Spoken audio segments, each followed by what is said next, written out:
et bienvenue dans mes comptes rendus de lecture. Chaque semaine, je prends un livre qui se trouve dans ma bibliothèque et je vous le recommande.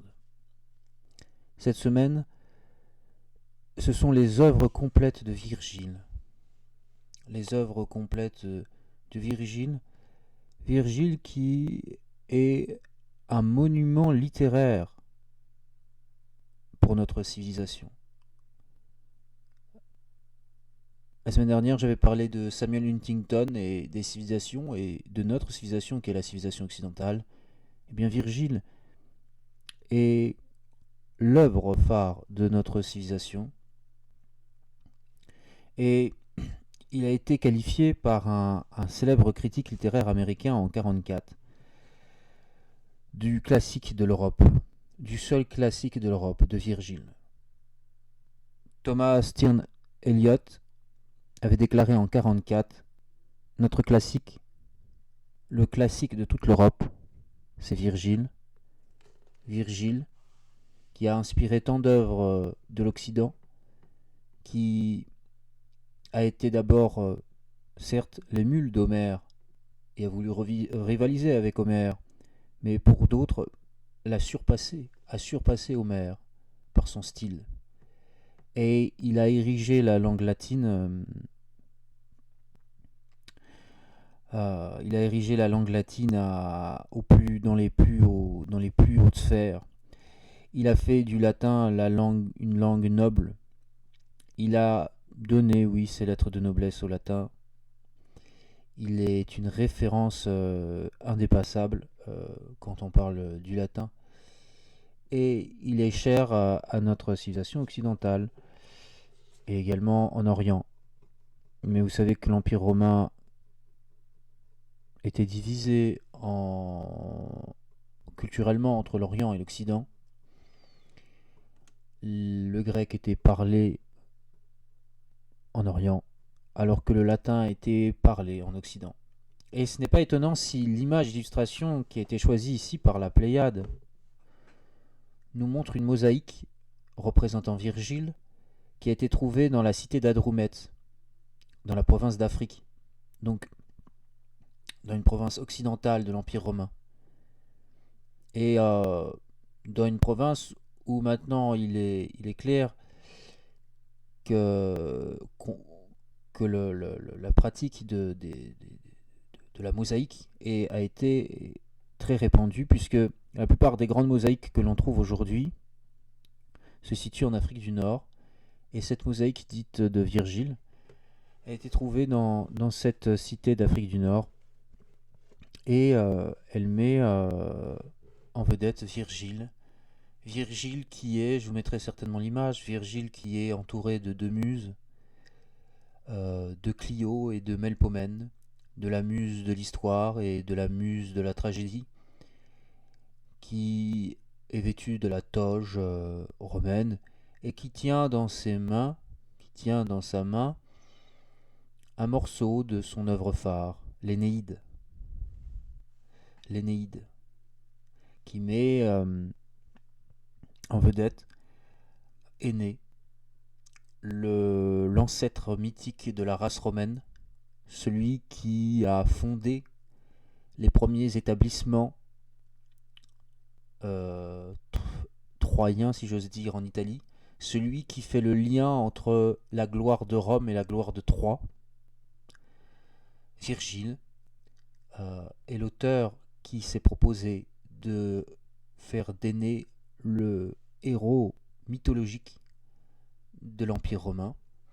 Et il tient donc dans ses mains les premiers vers, le 8e vers en réalité, de cette œuvre monumentale qui est l'Énéide. Et comme Énée est à la fois un héros dont le crédit historique n'est pas totalement remis en cause à l'époque, vous savez qu'à l'époque la mythologie et l'histoire se confondaient encore, eh bien on a d'un côté on a Clio qui est la muse de l'histoire et qui trouve ici sa justification, dont la présence ici trouve sa justification par le fait qu'on parle un peu d'histoire quand on parle de mythologie à Rome. Et puis de l'autre côté, vous avez la Melpomène, qui tient le masque de la tragédie, qui s'explique parce que l'Énéide euh, met en scène plusieurs tragédies, que ce soit la mort de Didon ou la mort du fils de nombreux autres héros. Euh, L'Énéide porte à la fois l'histoire et la tragédie en même temps. Et les premiers vers, enfin les vers qui sont inscrits sur la tablette, donc cette mosaïque daterait vraisemblablement du IIIe siècle. On ne sait pas. D'ailleurs, la datation est très difficile sur ce genre d'œuvre, puisque les archéologues la dateraient entre le 1er et le IIIe siècle. Ce qui est navrant, puisque cette mosaïque n'a pas la même signification selon sa date de composition. Si elle a été faite et réalisée au 1er siècle de notre ère, eh bien le détail du visage de Virgile euh, et les informations qu'elle donne seraient beaucoup plus fiables par définition que si elle avait été assemblée et composée au 3e siècle de notre ère. Mais la vogue des mosaïques en Afrique se situerait plutôt, oui, dans le 3e siècle. Donc habituellement on date cette mosaïque du 3e siècle. Et je disais, dans la main de Virgile se trouvent les vers suivants. Les vers suivants qui sont inscrits au début de l'Énéide et qui justement parlent du destin tragique, pour une part de son voyage, du destin tragique d'Énée. Que dit le parchemin que tient Virgile dans cette mosaïque? Musa mi cosas memora, quonumini laeso quidu dolens regina deum tot vulurecat sus insignem pietate virum, tot adire labores in pulerit, tant aene animis calistibus ire. Muse, rappelle-moi les causes. Pour quelle offense à sa divinité ou quelle souffrance la reine des dieux a pu pousser un homme insigne par sa piété, à dérouler tant de malheurs, à affronter tant d'épreuves? Est-il tant de colère dans les âmes célestes? Et quelle est la reine des dieux? C'est Junon, Junon qui a poursuivi de sa colère Énée.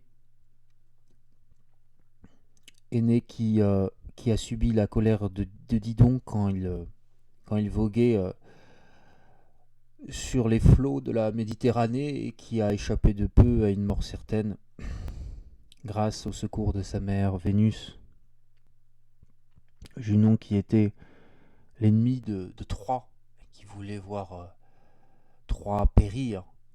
Elle a voulu exterminer tout à fait la race troyenne, mais cette race troyenne est sortie in extremis grâce au secours de Vénus. Elle a pu survivre et elle a pu se perpétuer dans la puissance et dans la gloire de Rome, puisque voilà que Virgile refonde le récit de la ville de Rome non plus sur le fratricide de Romulus et Rémus, non plus sur le parjure, et voilà en quoi l'Énéide est une œuvre politique, mais sur la piété d'Énée, sur l'homme pieux qu'a été Énée. Et un peu avant, il le dit bien.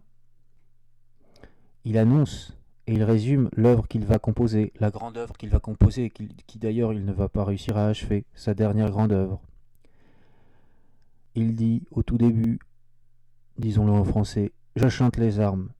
Et l'homme qui le premier des bords de Troie vint en Italie, au rivage de l'Avinium, fuyant par décret du destin. La puissance des dieux le ballotta et sur terre et sur mer, à cause de la colère tenace de la cruelle Junon.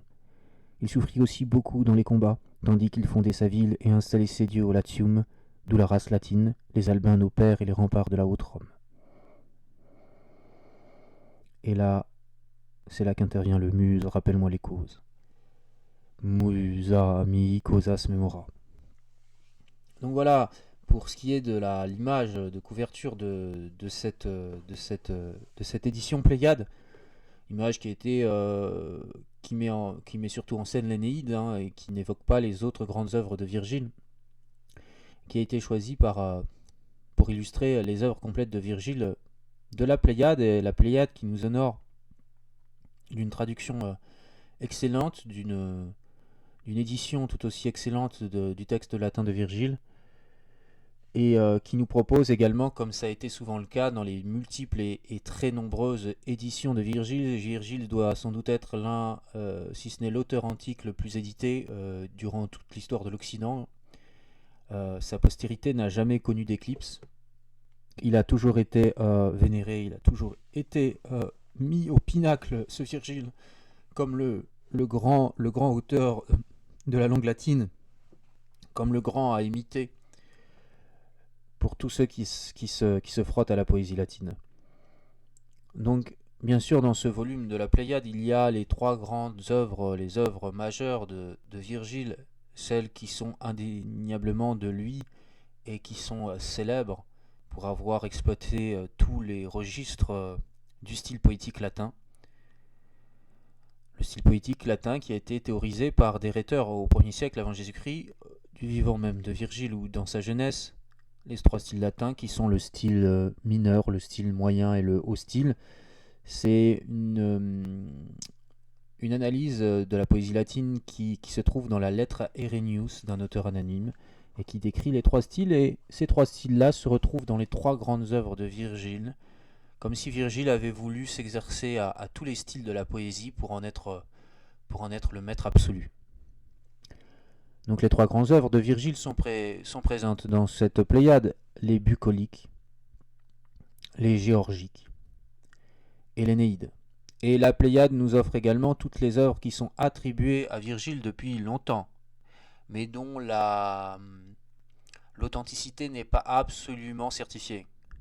Quelles sont ces œuvres mineures attribuées à Virgile et qu'il a composées dans sa jeunesse avant de connaître la gloire de ces trois grandes œuvres que j'ai citées précédemment? Eh bien, les œuvres attribuées, les œuvres mineures de Virgile que vous trouverez dans cette Pléiade sont les suivantes: le moustique Culex, les imprécations d'Irae, l'aigrette Cyrus, les épigrammes ou cataleptones, la fille d'auberge Coppa et le Priapea pour finir. Et vous avez également dans cette Pléiade une vie de Virgile composée de façon très succincte, elle est très brève, et la coutume du temps, comme vous savez, depuis Plotin avec Porphyre, c'est aussi d'écrire, quand on édite une œuvre complète d'un auteur, c'est aussi d'écrire brièvement une vie de cet auteur.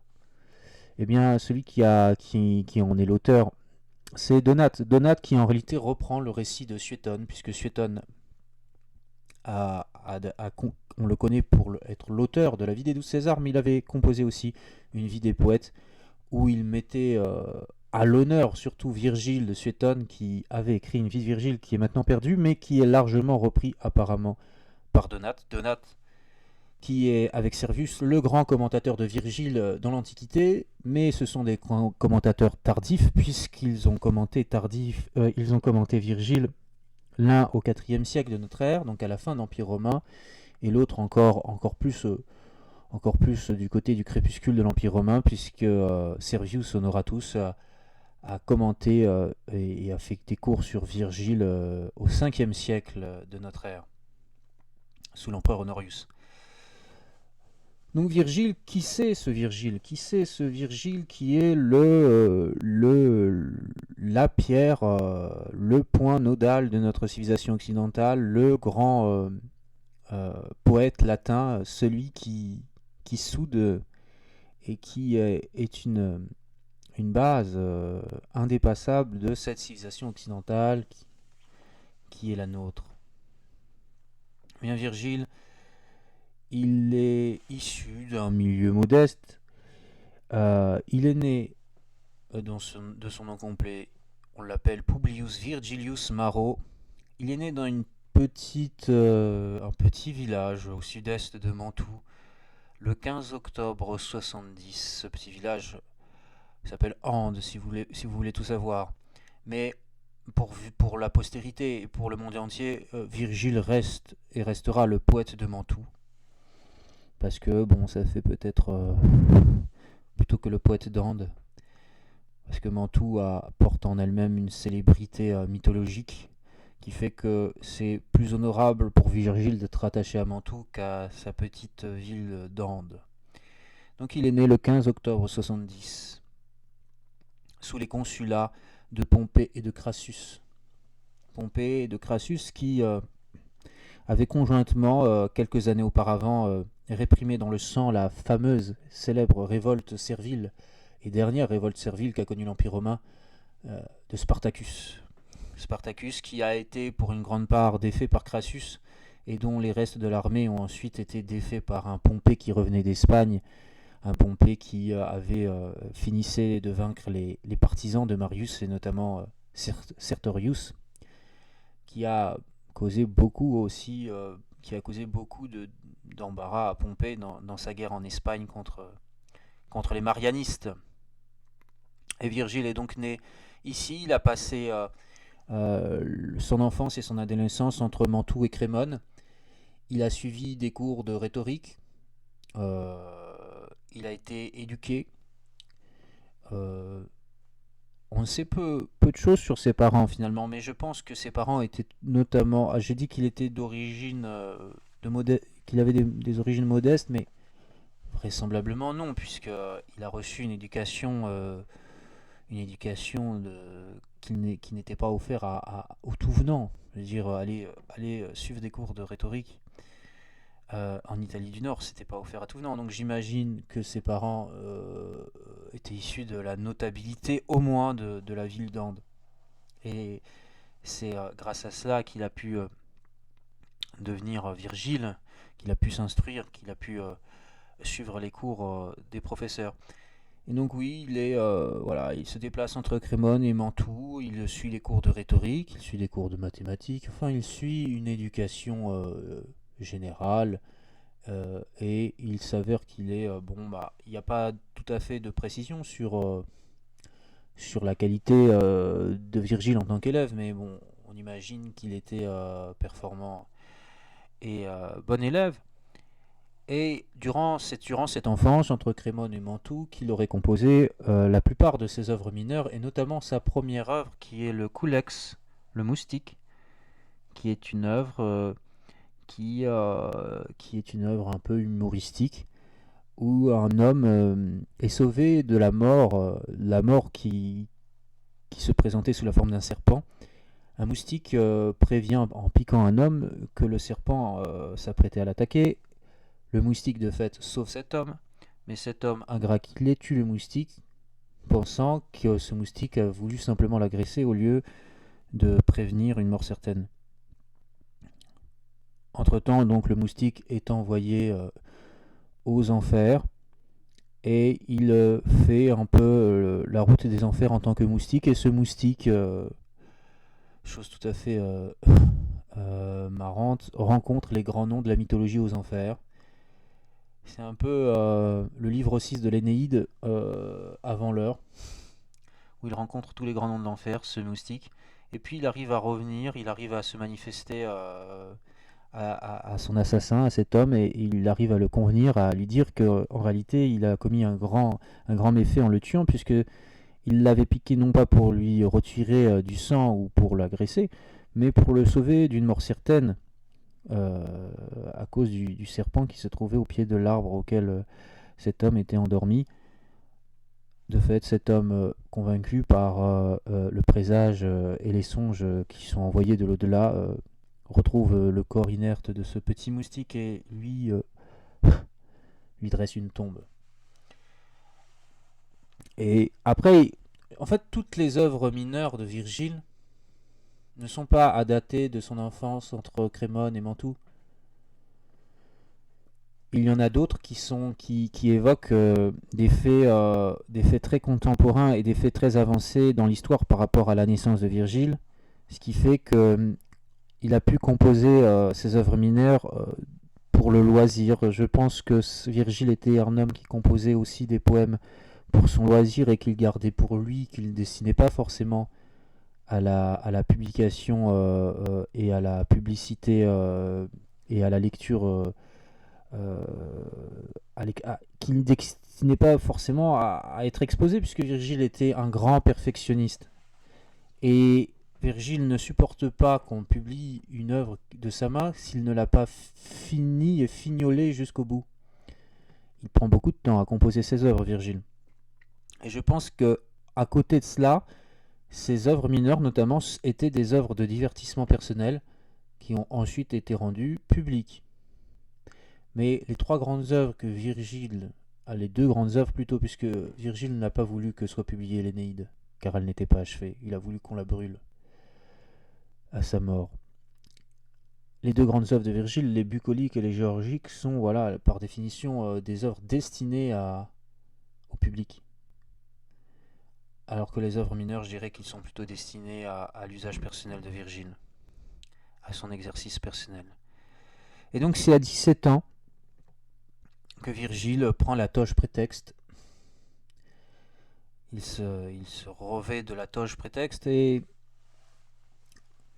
il revêt la toge prétexte, nous dit-on, à 17 ans, en 55, au moment du deuxième consulat de Crassus et de Pompée, et au moment, nous dit Donate, où un grand nom de la poésie épicurienne sort de la vie, au moment où Lucrèce meurt. Et donc il y a comme un héritage, comme une transmission poétique entre Lucrèce et Virgile. Lucrèce qui lui-même se réclamait d'Ennius, le premier grand poète latin, et Ennius qui lui-même se réclamait d'Homère, le roi des poètes.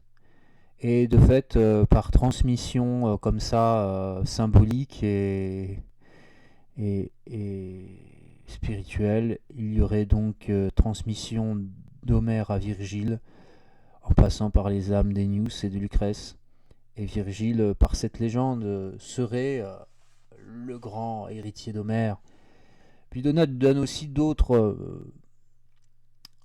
détails sur la naissance de Virgile. Voilà, la naissance de Virgile est aussi entourée de mythes qui n'ont rien à envier au mythe de la naissance d'Alexandre le Grand ou au mythe de la naissance d'Auguste lui-même. Virgile aurait rencontré le jeune Octave, Octave qui n'avait que 13 ans à l'époque et qui n'était que le petit-neveu de César, à Rome, au moment où il suivait à Rome des cours de rhétorique, encore une fois les cours d'Epius, du professeur Epius, professeur de rhétorique, et peut-être que le Culex ferait référence, le moustique ferait référence à Octave, il y a un Octave qui est cité au jeune Octave. Peut-être que l'amitié d'Octave et de Virgile a commencé là. Virgile est plus âgé qu'Octave. Virgile, quand il avait 20 ans, Octave avait 13 ans. Donc il y a une certaine différence d'âge, mais qui ne... c'est pas la différence d'âge n'est pas énorme non plus, hein, mais qui n'interdit pas une complicité intellectuelle. Auguste a composé quand même à l'oraison funèbre de sa grande tante à l'âge de 13 ans, donc il y avait une culture et une intelligence d'Auguste qui lui permettait de discuter et de discourir avec un Virgile qui était plus âgé que lui et qui composait déjà ses œuvres. Et donc voilà, nous sommes en 55, nous sommes au moment où César est en pleine guerre des Gaules, où Pompée et Crassus se partagent le pouvoir. Nous sommes dans le moment, enfin c'est un peu faux de dire ça, nous sommes dans le premier triumvirat. En réalité ce n'était pas un triumvirat, mais c'était un accord scellé à Luc entre César, Pompée et Crassus. Et Virgile, lui, est un enfant, un adolescent à ces moments clés de l'histoire de Rome, où César obtient ses plus grands titres de gloire en Gaule, et puis Pompée et Crassus se partagent le pouvoir à Rome. Et donc il est toujours là, anonyme, en train d'écrire des poèmes. Il fait la connaissance du jeune Octave. Et en 49, c'est-à-dire au moment où César se décide à franchir le Rubicon et de lancer les affreuses guerres civiles qui vont se jouer entre lui et Pompée, Virgile part à Naples pour, comme le bon garçon qu'il est, et le garçon éduqué qu'il est, pour suivre les cours d'un certain Ciron l'épicurien, pour suivre les cours des épicuriens à Naples. Et les épicuriens à Naples avaient deux grands professeurs qui étaient Ciron et Philodème de Gadara, qui professait la grande philosophie du temps, qui était grande philosophie du temps au 1er siècle avant Jésus-Christ et qui était très populaire, qui était celle de Lucrèce, notamment la philosophie épicurienne. Virgile veut se départir de ses passions en prenant le chemin de l'épicurisme et il va, pendant quelques années, suivre les cours de l'épicurien Ciron à Naples. À Naples, qui sera donc une ville où il suivra des enseignements philosophiques et où il reposera à la fin. Naples, qui est comme Mantoue une ville associée à la personne de Virgile, associée de façon irrémédiable à la personne de Virgile. Alors, Virgile est de fait anonyme, mais il va ensuite composer les 3 grandes œuvres qui lui a rendu qui l'a inscrit dans une gloire éternelle. La première de ces grandes œuvres, c'est les bucoliques, du grec boukolia, le bouvier, qu'il compose entre 42 et 39 avant Jésus-Christ. Donc voilà, bucoliques, vous savez, il y en a 10 et c'est pas très très long, mais il prend le plus grand soin à les composer. Et ces bucoliques s'inscrivent dans un contexte dramatique, encore une fois, puisque le début de la rédaction se place en 42. Et dans ces bucoliques, Virgile évoque ses propres soucis personnels. Virgile a hérité des terres paternelles de Mantoue, et il est en but à des problèmes d'expropriation causés par le fait qu'il faut bien loger les vétérans qui ont vaincu en 42 les parricides, comme on les appelait, les parricides Brutus et Cassius, ceux qui avaient porté la main sur César. Et Auguste et Marc-Antoine avaient vaincu en 2 batailles successives à Philippe les 2 parricides, les deux assassins de César. Et donc il fallait à l'issue du deuxième triumvirat entre Marc-Antoine, Auguste et Lépide, il fallait distribuer, récompenser les vétérans qui avaient remporté cette victoire. Cette victoire contre les parricides, comme on les appelait, Brutus et Cassius. Mais entre-temps, il y a eu des échauffourées entre Auguste et Marc-Antoine, car le frère de Marc-Antoine, soutenu par la femme de Marc-Antoine, qui était Fulvia, s'est soulevé à organiser un soulèvement contre Auguste dans la péninsule italique. C'était la guerre de Pérouse. Et cette guerre de Pérouse a vu certaines cités de la péninsule italique se rallier à ceux qui voulaient attenter au pouvoir non pas, c'est pas Auguste à l'époque, du jeune Octavien, triumvir. Et parmi ces cités, il y avait Crémone. Et Crémone étant situé géographiquement assez proche de Mantoue, les terres de Virgile ont été comprises à la fin de la guerre de Pérouse, au moment où Octavien Méfin tue le frère d'Antoine, tue ensuite 300 sénateurs qui s'étaient réfugiés à Pérouse. C'est un bain de sang, encore une fois.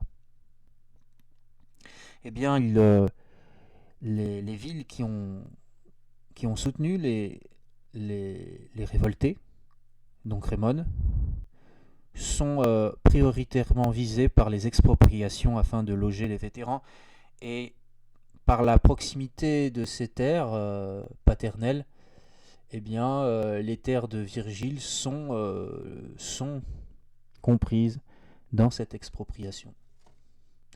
Et c'est pour cette raison que l'on retrouve des plaintes au sujet de cette expropriation. Virgile était sur les lieux. Virgile, selon Donate, aurait été menacé et aurait échappé de peu à la mort, aurait échappé de peu au glaive d'un légionnaire qui prenait sa terre, enfin, un légionnaire qui l'a exproprié manu militari de ses terres. Il a échappé de peu à la mort, il s'est réfugié, et finalement, grâce à ses relations qu'il avait su tisser durant ses séjours culturels à Rome, à Naples, et ses séjours scolaires, eh bien, il s'est attiré, nous dit-on, l'amitié de Polion, d'Asinius Polion en premier lieu, qui avait été désigné pour partager les terres de la Gaule cisalpine entre les vétérans d'Auguste et de Marc-Antoine. Et il s'était aussi, à ce moment-là, affilié. Il connaissait un peu, il connaissait Octave, mais un peu de loin maintenant. Il connaissait aussi Mécène. Et c'est ces deux protecteurs que sont Polion et Mécène qui, par amitié, lui ont permis de recouvrer ses terres. Mais Virgile, dans ses bucoliques, n'oublie pas, dit bucolique, la férocité de ces guerres civiles et les répercussions tout aussi féroces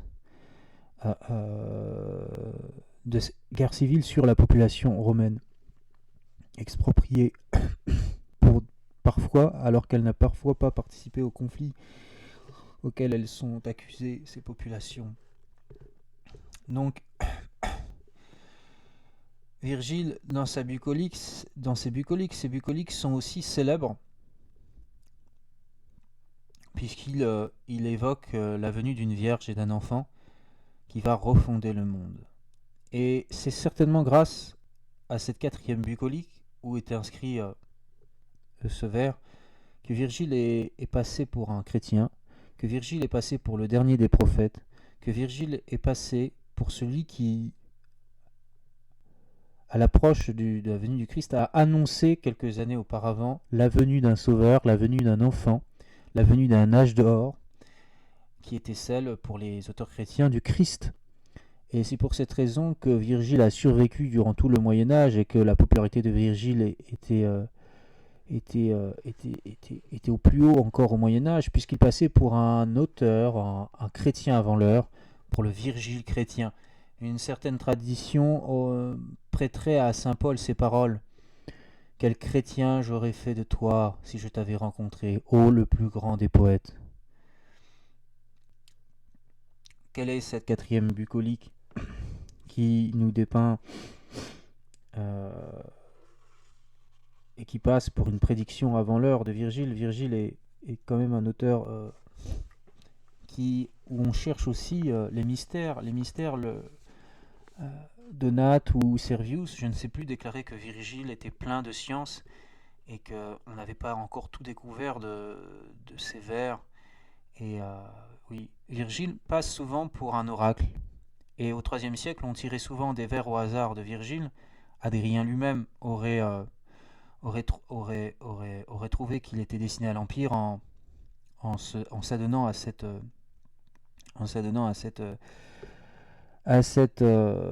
activité qui était de tirer au hasard un vers de Virgile pour prédire l'avenir.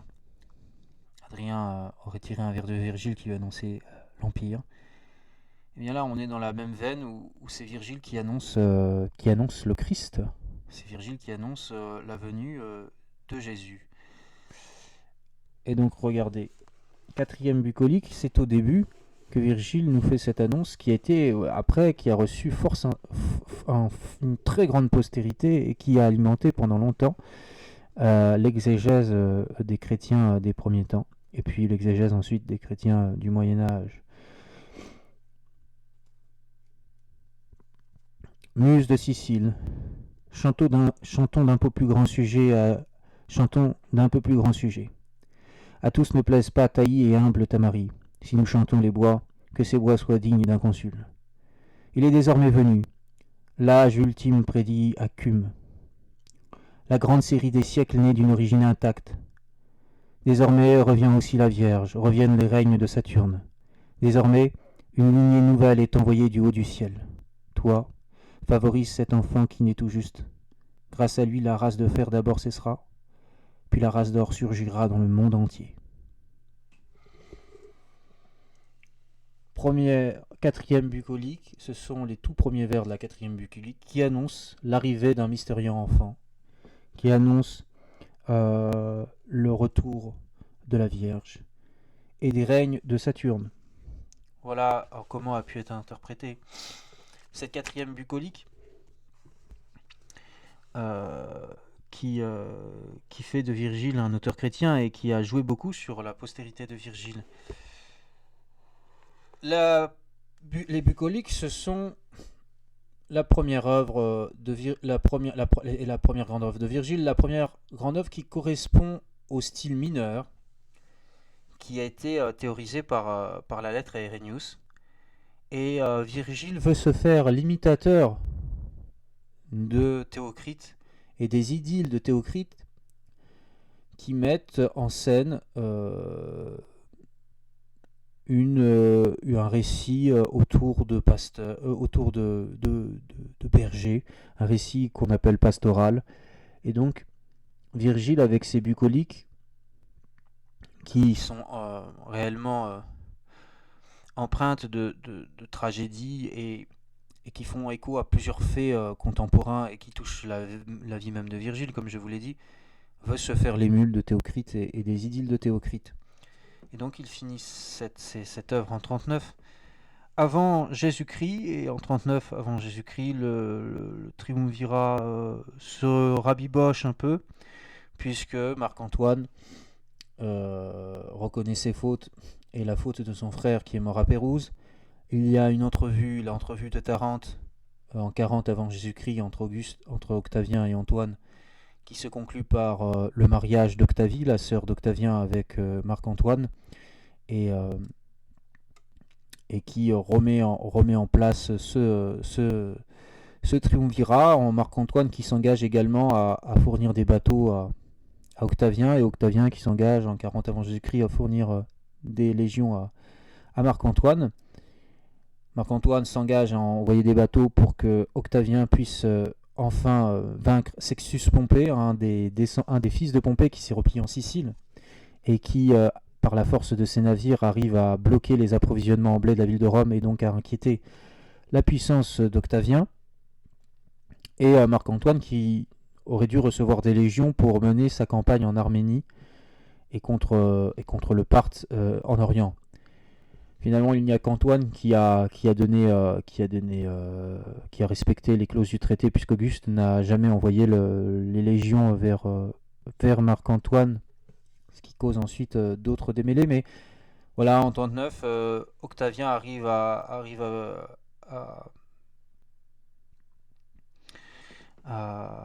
obtenir une paix avec Marc-Antoine. Alors là, je me suis un peu avancé dans le récit. Ce n'est pas à ce moment-là que Marc-Antoine, en réalité, donne des navires. Là, c'est une paix générale plutôt entre Marc-Antoine. D'abord, c'est une paix entre Marc-Antoine et Octavien à Tarente. Et ensuite, c'est une paix générale entre les trois, non, c'est les quatre même. Lépide étant toujours d'accord pour faire la paix à ce moment-là. Entre Sextus Pompée, qui menace, comme je vous l'ai dit, Rome d'une pénurie grâce à la puissance de sa flotte. Marc-Antoine et Octavien, par la paix de Misène, ils se mettent d'accord. Donc on vit dans une paix plus ou moins instable au moment où Virgile achève ses bucoliques.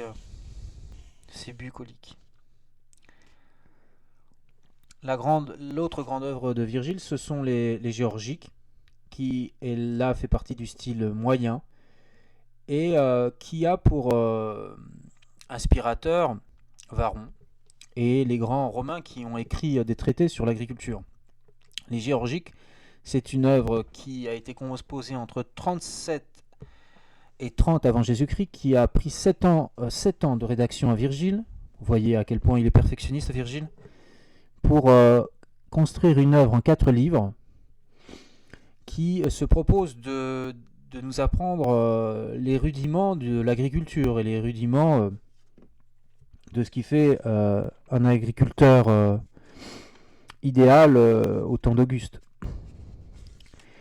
C'est une poésie dite didactique, une poésie qui a la prétention de nous apprendre à savoir bien répandre les semailles, à savoir bien s'occuper de la terre, et c'est une poésie et un livre donc qui s'inscrit dans l'héritage de Varron. Varron qui, en 37 avant Jésus-Christ, publie sa dernière grande œuvre, le De Rusticae, à l'âge de 80 ans.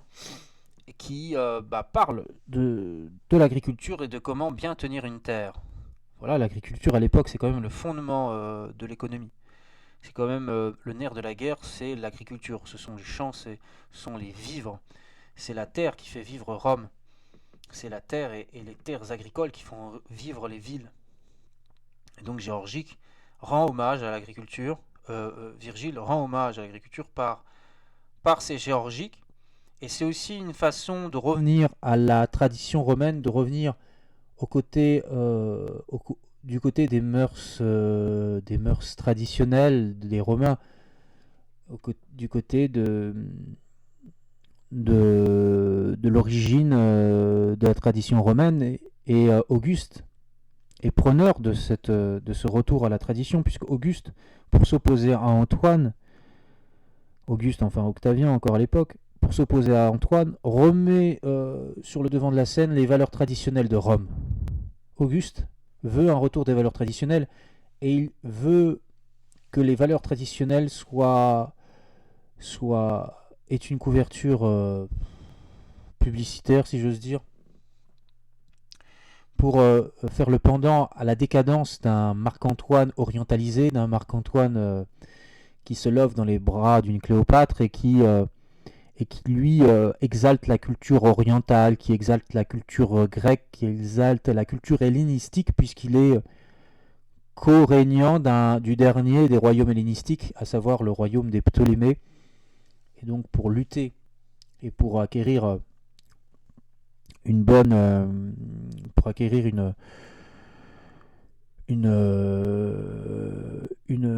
popularité certaine, Octavien remet en place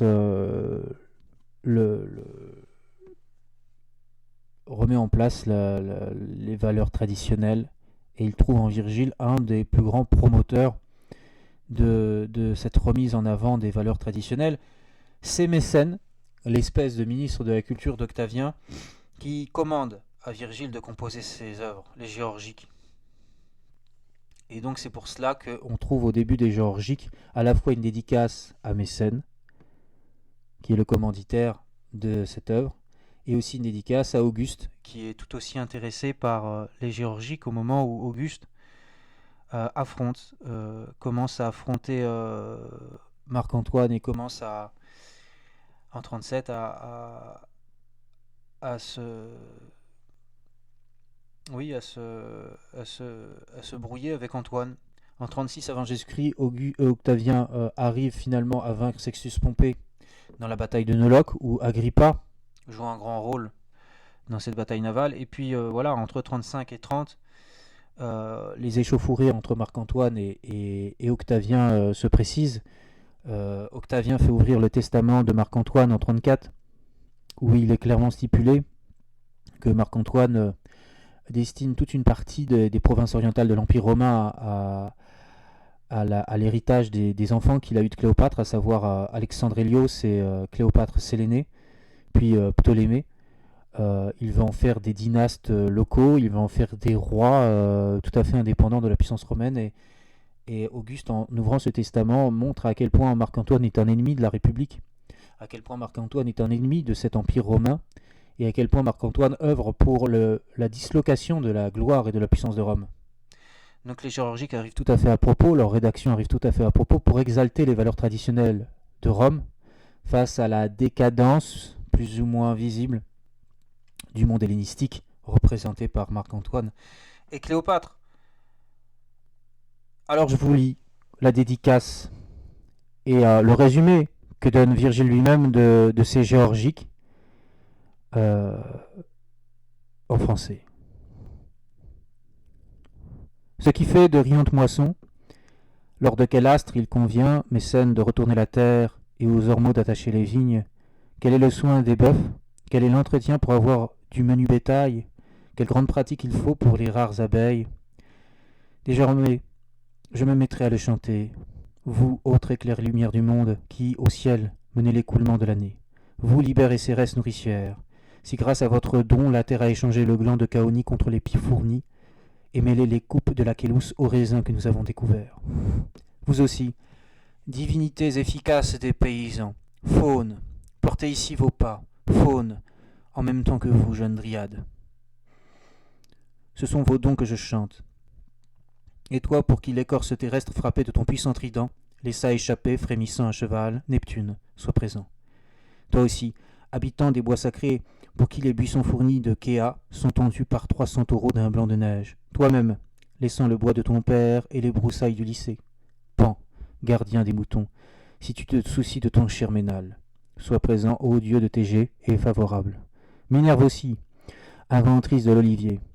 Toi, garçon qui propage à l'usage de l'arrière courbé, et toi, Sylvain, qui porte depuis sa racine un tendre cyprès, vous tous, soyez là, dieux et déesses qui avaient à cœur de veiller sur les guérets, qui faites pousser sans aucune semence de nouvelles moissons, et qui sur les semailles laissez du ciel descendre abondante l'averse. Et toi surtout que bientôt prendront avec elles les assemblées des dieux, lesquels, on ne sait. Voudrais-tu aller voir les cités, César, et te soucier des terres? Toi aussi, le très vaste univers t'accueillerait, garant des moissons et maître des saisons, les tempes saintes d'un myrte maternel. Ou bien viendrais-tu comme dieu de l'immense mer? Tes volontés seules, les marins les observeraient aussi. La lointaine Tulée se ferait ton esclave. Et pour t'avoir à elle comme gendre, Thétis t'achèterait au prix de toutes ses ondes. Au nouvel astre, tu te joindrais au mois lent, passant par où l'espace rentre Érigone, et les pinces ensuite s'ouvrent pour toi de lui-même. Déjà il resserre ses bras l'ardent, Scorpion. Et du ciel t'a laissé plus qu'une juste part, quoi que tu deviennes, car le monde tartérin n'espère pas t'avoir pour toi. Il ne te viendrait pas le désir si furieux de régner, bien que la Grèce admire les Champs-Élysées, et qu'après les avoir regagnés, Proserpine ne soucie plus de suivre sa mère. Donne-moi une course facile et consens à l'audace de mes entreprises, puis, ayant plein avec moi ceux qui ignorent le chemin, les paysans, avance et dès maintenant habitue, toi, à être invoqué par tes vœux. Voilà la dédicace que Virgile adresse à la fois à Mécène et à Auguste d'un ces géorgiques, et voilà le programme qu'il se propose de mettre en œuvre, d'écrire comment il faut cultiver la terre, comment il faut s'occuper du bétail et comment il faut apprivoiser les abeilles qui font l'objet du 4e livre des géorgiques et qui sont aussi mis en scène un peu comme le moustique d'une façon un peu tragico-comique, où les abeilles, dans le 4e livre des géorgiques, s'affrontent. Il y a une guerre entre abeilles, entre deux armées d'abeilles qui s'affrontent. Et l'abeille, vous savez, elle évoque souvent, et elle est souvent rattachée à la Basse-Égypte. C'est l'un des symboles de l'Égypte, cette abeille. Et beaucoup de commentateurs ont dit et ont expliqué que cette bataille entre deux armées d'abeilles était en réalité une métaphore pour parler de la bataille, de la grande bataille du temps, la bataille d'Axium en 31 avant Jésus-Christ, qui a mis aux prises les armées d'Octavien et les armées de Marc-Antoine pour savoir qui des deux allait régner sur le monde, régner sur l'Empire romain, régner sur ces terres conquises par la République romaine. Et oui, en réalité, les géorgiques peuvent faire, et le dernier livre des géorgiques peuvent faire référence à cette grande bataille en parlant des abeilles. C'est tout le génie de Virgile d'évoquer certains faits contemporains sans le faire trop explicitement et en laissant au lecteur le soin de faire sa propre interprétation et de trouver sa propre explication des évocations que laisse Virgile dans ses œuvres. Et donc Virgile, voilà, il a pris 7 ans pour composer son œuvre. Virgile, Donat nous dit que Virgile composait d'abord son récit en prose, puis ensuite il le mettait en vers, et il ne travaillait pas de façon il ne travaillait pas son récit de façon diachronique, si j'ose dire. Il travaillait un peu selon la bonne volonté du moment. Il mettait des étayages, disait-il. Pour construire son récit, il le mâchait, il le ruminait, il le retravaillait. C'est pour cette raison que la composition d'une œuvre qui n'était pas non plus très grande, mais une œuvre poétique qui devait être et qui devait bien sonner aux oreilles. Là, la traduction française n'est pas en vers. La traduction française essaye d'être le plus proche de ce que veut signifier Virgile, mais la version latine ce sont les vers de Virgile, les vers qui lui ont pris tant de temps pour être composés. Virgile qui accouche d'une œuvre en plusieurs années. Voilà, c'est le perfectionnisme de Virgile qui fait qu'il se replie et qu'il rumine son œuvre pour qu'elle soit la plus parfaite possible. Et finalement, les géorgiques vont être récitées, vont être dites par Virgile lui-même devant Auguste, en Campanie, dans la villa d'Atella, villa qui aurait appartenu soit à Mécène, soit à Virgile lui-même, où Auguste réside, puisqu'il souffre, Auguste, de maux de gorge. Mais Auguste, en 29 avant Jésus-Christ, revient d'Égypte. Auguste, en 31, a vaincu Marc-Antoine à Actium. En 30 avant Jésus-Christ, en août 30 avant Jésus-Christ, il a assiégé Marc-Antoine à Alexandrie, l'a fait mourir, et s'est emparé du dernier royaume hellénistique du temps, et a mis en même temps fin à l'âge et à l'époque hellénistique en s'emparant de l'Égypte, en faisant la conquête de l'Égypte. Et après ça, il est revenu en Italie. Et il se trouve ici, en 29, en Campanie, pour guérir quelques maux de gorge. Auguste avait une santé fragile. Et c'est à ce moment-là que Virgile se propose, lui qui vient de finir un an auparavant ses géorgiques, se propose de lire les géorgiques à Auguste. Et donc il va pendant 4 jours sans discontinuer, alors que Auguste se repose sur une chaise et qu'il se soigne. Il va, Virgile, réciter l'entièreté de ses géorgiques pendant 4 jours d'affilée. Et Donat nous dit que quand Virgile perdait sa voix, parce que finalement c'est quand même épuisant de réciter avec l'art qu'il est nécessaire de mobiliser pour un poème latin. C'est quand même fatigant pour la voix de lire de façon continue un ouvrage qui est quand même qui est quand même assez long pendant 4 jours. Et donc quand Virgile perdait sa voix, il faisait passer le relais à Mécène qui relayait Virgile quand Virgile devait reprendre haleine. Mécène qui arrivait et reprenait, Mécène qui avait aussi certainement des talents poétiques, reprenait la lecture pour lire la suite des géorgiques à Auguste. Et donc c'est le moment où Virgile est dans l'une de ses plus grandes gloires et où il côtoie le maître du monde, qui n'est pas encore Auguste, encore une fois, mais j'ai la fâcheuse tendance de qualifier Auguste alors qu'il est encore en 29 avant Jésus-Christ, il n'est encore qu'Octavien. Qu'Octavien, l'héritier, est le fils du divin Jules César, le fils du divin Iule. Et il va enchaîner, Virgile. Après 30 avant Jésus-Christ, il est déjà en train de toute façon d'écrire l'Énéide, d'écrire sa dernière grande œuvre, d'écrire l'œuvre qui fait partie du haut style, l'Énéide, qui doit raconter l'histoire d'Énée, l'histoire de l'ancêtre de la race romaine, qui doit refonder le récit de la ville de Rome sur la piété plutôt que sur le fratricide, qui doit mettre fin à tout jamais aux guerres fratricides, au sang, puisque beaucoup avant Virgile avaient interprété les guerres civiles comme étant la réminiscence finalement du meurtre qu'a commis Romulus sur son frère Rémus. Et en cela, les guerres civiles romaines sont l'écho de ce meurtre originel, ce meurtre fratricide qui se reconduit petit à petit dans les guerres fratricides que connaissent les Romains.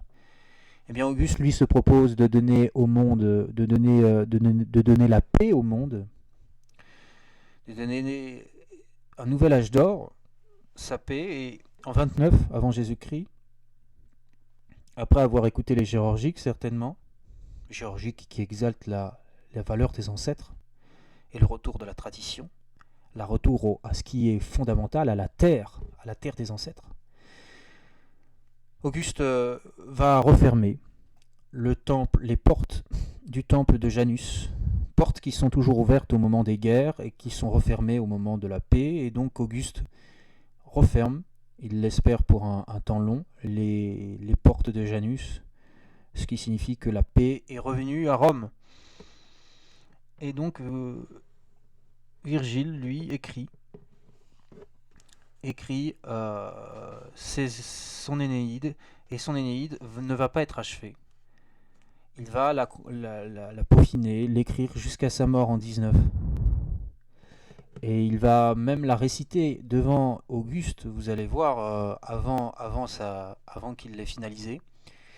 L'Énéide qui est composée de 12 livres. 6 livres qui racontent l'Odyssée un peu d'Énée, c'est-à-dire son voyage de Troie jusqu'au rivage du Latium, jusqu'au Tibre. Et 6 autres livres qui racontent comment il s'est emparé de ces terres du Latium et qu'il a vaincu Turnus, son rival italique. Et donc les grammairiens et les commentateurs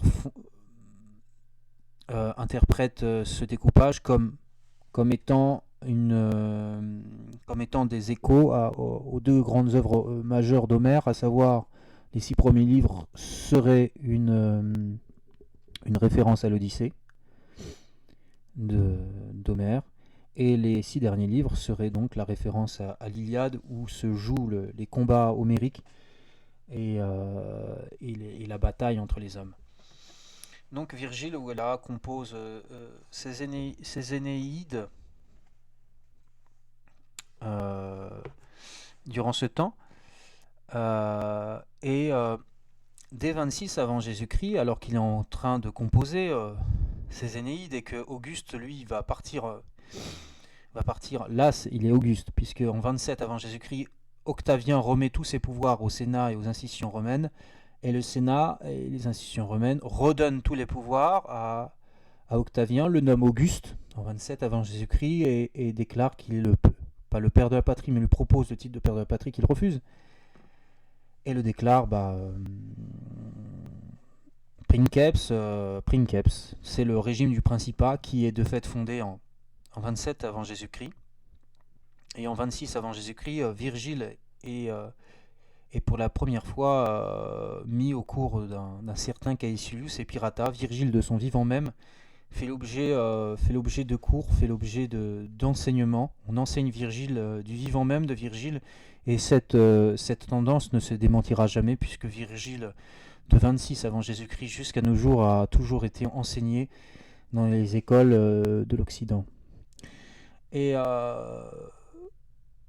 Auguste est demandeur d'une grande œuvre qui exaltera à la fois la nouvelle paix qu'il propose au monde, qui exaltera à la fois les origines d'Auguste et les origines de la race romaine, qui pourra refonder le pacte originel de Rome avec son destin.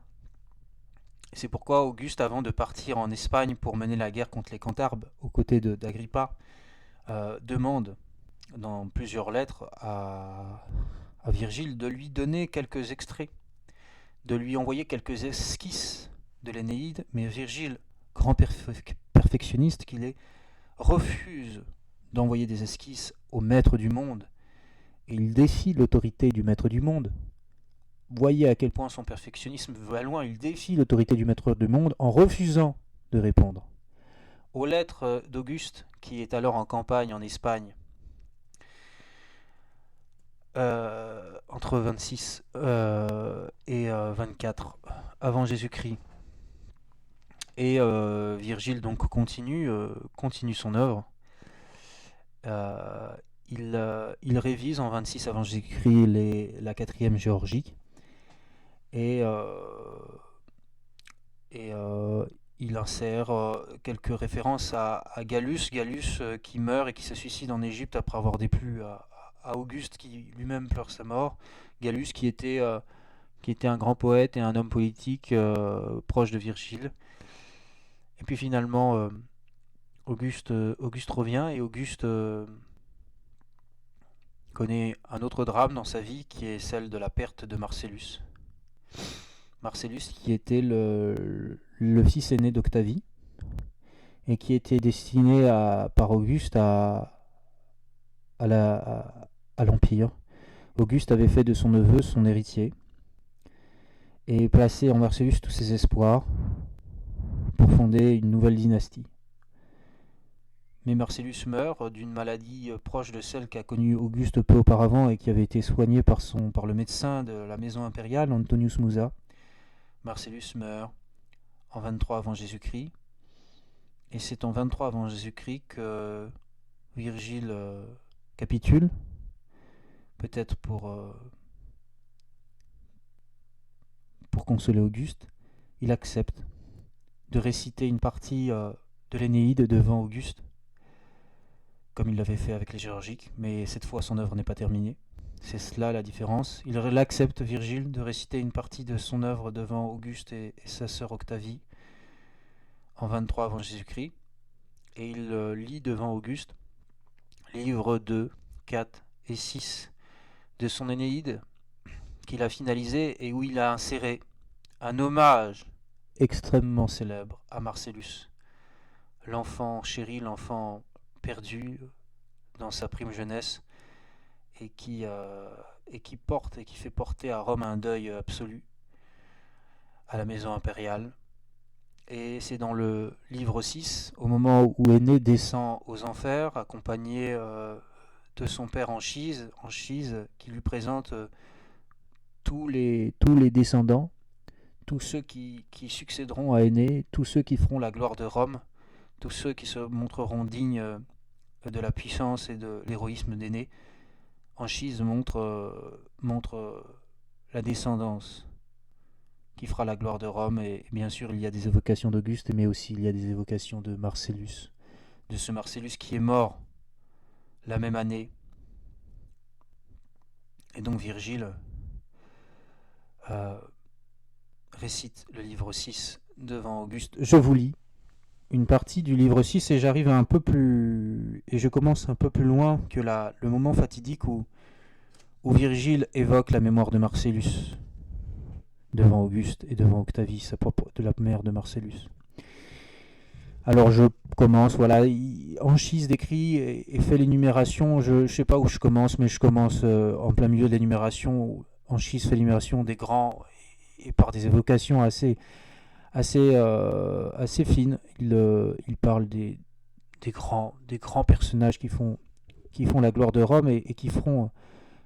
Il présente la descendance d'Énée, il présente à son propre fils aîné sa glorieuse descendance, celle qui fera la gloire de Rome. Bien plus, regarde les Decius, les Drusus au loin, le cruel Torquatus avec sa hache et Camille rapportant les enseignes. Quant à ces deux grandes âmes que tu vois briller sous des armes pareilles, en accord maintenant, et tant que la nuit les enveloppe, hélas, quelle grande guerre elles provoqueront entre elles si elles abordent aux lumières de la vie. Quel grand combat et quel carnage! Le beau-père descendant des contreforts alpins et de la citadelle de Monécus, le gendre armé des peuples d'Orient face à lui. Mes enfants, n'habituez pas vos esprits à de si grandes guerres, ne tournez pas contre ces entrailles les forces vives de la patrie. Et toi, le premier, épargne-les, toi qui tires ton origine de l'Olympe, jette les armes loin de ta main, toi qui es mon sang.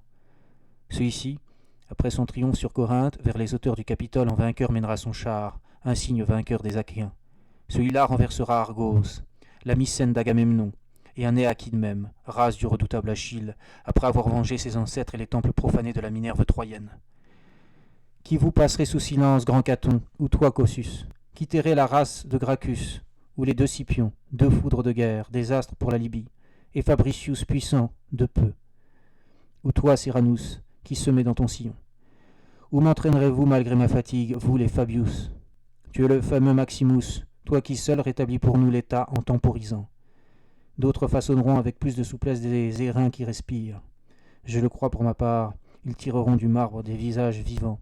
Ils plaideront mieux les causes, ils décriront les déplacements célestes avec la baguette d'astronome et diront les levées des astres. Mais toi, Romain, souviens-toi de diriger par ton pouvoir les peuples.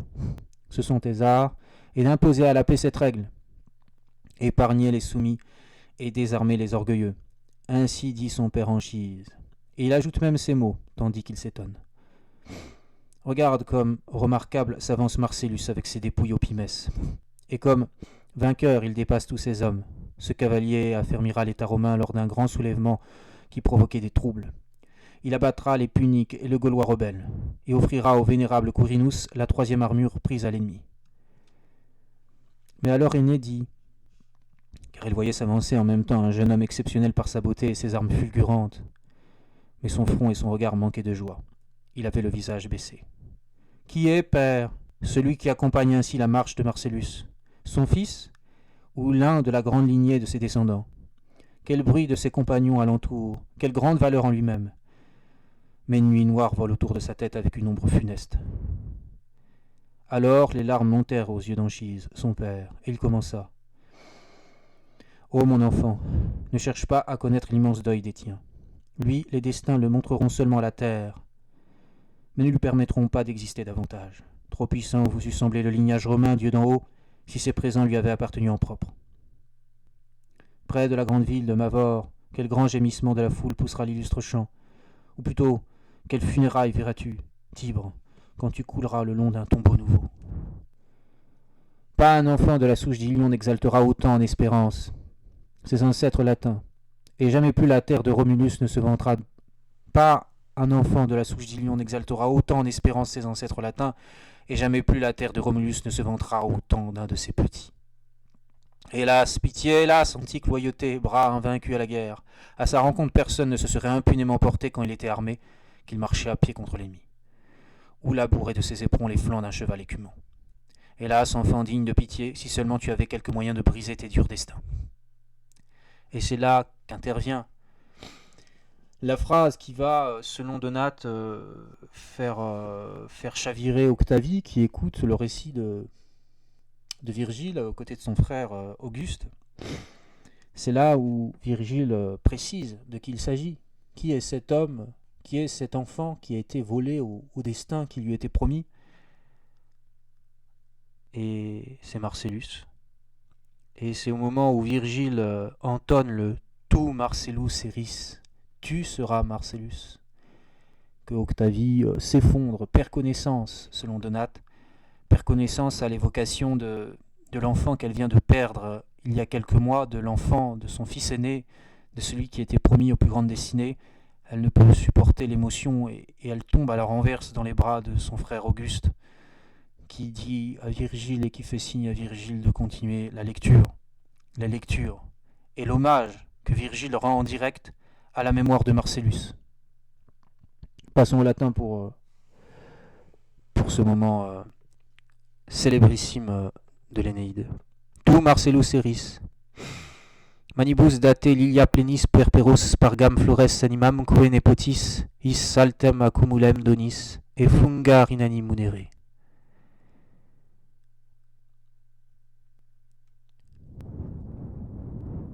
Tu seras Marcellus. Donnez lys à pleine main, que j'épande des fleurs pourprées, comble l'âme de mon petit-fils de ses dons au moins, et m'acquitte de ce vin présent. Voilà l'acmé du livre 6, de cette évocation des destinées de Rome, mais aussi des tragédies de Rome et d'une tragédie toute personnelle, toute familiale, qu'est la mort de Marcellus, et qui fait chavirer les cœurs à la fois d'Auguste, qui certainement avait les larmes aux yeux au moment de cette évocation, et d'Octavie, qui ne peut soutenir l'émotion et qui s'effondre devant l'évocation de cet enfant dont elle porte toujours le deuil de Marcellus.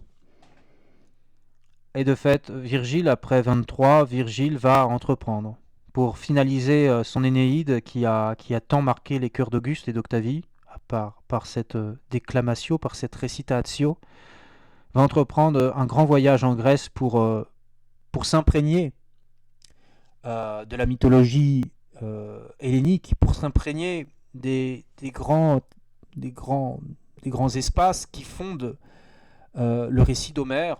Il s'aventure en Grèce et pendant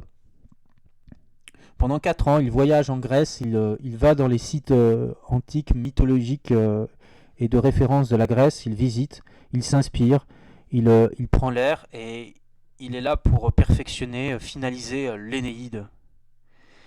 Et Auguste, au même moment, fait et entreprend aussi un voyage en Orient. Il n'entreprend pas avec Virgile, mais avec sa femme, Livie. Il va de Sicile jusqu'en Grèce, et puis il va en Orient, où il a l'honneur de retrouver les insignes les aigles romains qui avaient été volés à la bataille de Car par la désastreuse défaite de Crassus. Il reprend, par l'entremise de Tibère, il reprend l'honneur, il sauve l'honneur de Rome en reprenant les aigles romains en 20 avant Jésus-Christ. Phraates IV, le roi des Parthes, je ne sais plus si c'est Phraates IV ou Phraates III, lui, par un accord, lui redonne, à l'issue de la victoire que Tibère a remportée sur les Parthes en Arménie, lui redonne les aigles, conclut une paix avec Auguste, et Auguste est donc au sommet de sa gloire, puisqu'il a à la fois donné la paix au monde, mais il a aussi sauvé l'honneur de Rome, honneur qui avait été bafoué par la défaite de Car et la mort de Crassus, une humiliation à jamais inscrite dans les annales au même titre que la défaite de Cannes. Virgile, lui, continue à s'inspirer, et Virgile est victime d'une insolation à Mégare, cité qui évoque par une ascendance mythologique compliquée, qui évoque aussi sa cité natale de Mantoue. Il subit une insolation à Mégare, à partir de ce moment-là, Virgile, qui a comme Auguste une santé fragile, va dépérir. Mais il tient au moment où Auguste est présent à Athènes. Auguste se rapproche tout d'un coup de Virgile. Virgile est à Mégare est pas loin d'Athènes. Auguste était à Athènes et il se fait initier au mystère d'Éleusis. Mégare étant sur la route d'Éleusis. Virgile rejoint Auguste, Virgile qui est vraiment pas dans son assiette, rejoint Auguste et entreprend le voyage de retour avec Auguste pour revenir en Italie, pour revenir dans la péninsule italique. Et quand on prend le bateau pour revenir en Italie, la destination, le port qui nous est indiqué pour revenir en Italie, c'est immanquablement le port de Brindisi, le port de Brindes, où Virgile va arriver avec Auguste, avec l'empereur lui-même, en 19 avant Jésus-Christ. Et c'est là que Virgile va succomber à la maladie qu'il a contractée en Grèce. Et il va rendre ses derniers soupirs. Il va commander à ce qu'on brûle l'Énéide. Mais personne n'obéira à cet ordre. C'est de plus proche ceux à qui il a confié l'héritage de son œuvre, Proculus, refuse de donner à Virgile les coffres. Virgile voulait les prendre, voulait les brûler, voulait que l'Énéide soit jamais détruite. Pourquoi ? Parce qu'il n'a pas fini l'œuvre et qu'il se refuse absolument à ce qu'elle soit publiée. Pourtant, c'est un chef-d'œuvre qui fait encore l'admiration du monde entier à l'heure où je parle. Et Auguste ne le permet pas non plus. Auguste demande à ce que l'Énéide soit achevée. Virgile est mort. Le corps de Virgile est déplacé à Naples, où lui est construit un tombeau. Et sur ce tombeau, une épitaphe est gravée. Elle est certainement de Virgile lui-même ou d'un de ses proches. Une épitaphe qui résume toute l'œuvre de Virgile et toute l'importance de l'œuvre de Virgile. Une épitaphe que je peux vous dire en latin. Elle est célèbre, elle résume Virgile et elle retrace en peu de mots la gloire de ces trois grands ouvrages. Mantua mi genuit, Calabri rapuere, tenet nunc Parthenope, Quecini pascua rura duces. Mantoue m'a vu naître, la Calabre m'a ravi, et maintenant Parthénope me tient, Parthénope étant la ville de Naples. J'ai chanté les pâturages, les chants et les héros. Voilà l'épitaphe de Virgile, qui était celle de Virgile jusqu'au Moyen-Âge et qui n'est plus telle quelle maintenant, puisqu'il y a eu le passage des Normands au Moyen-Âge qui ont pillé la tombe de Virgile, mais les ossements de Virgile ont été sauvés, je ne sais plus pour quelle raison. Mais voilà comment Virgile met fin à sa vie, comment la vie de Virgile trouve une fin. Et Auguste va rendre hommage à Virgile. Premièrement en publiant l'Énéide, en forçant la publication de l'Énéide. pour la plus grande gloire de Virgile, mais aussi pour la plus grande gloire de lui-même, Auguste, qui, puisque l'Énéide exalte à mot couvert le règne d'Auguste. Et quand Auguste va décider la construction de l'Autel de la Paix en 9 avant Jésus-Christ, il va orner cet arapakis de sculptures et de bas-reliefs qui font directement référence aux trois grandes œuvres de Virgile, les bucoliques, les géorgiques et l'Énéide. Et ainsi il va rendre immortelle dès 9 avant Jésus-Christ la gloire de Virgile. Il va la fixer dans la pierre. Et cette gloire, je ne sais pas si elle avait besoin de cette œuvre architecturale pour perdurer dans le temps, mais elle va surmonter tous les destins et tous les avaries du temps pour continuer à briller dans le corpus littéraire de l'Occident. Et même si elle souffre maintenant d'une plus grande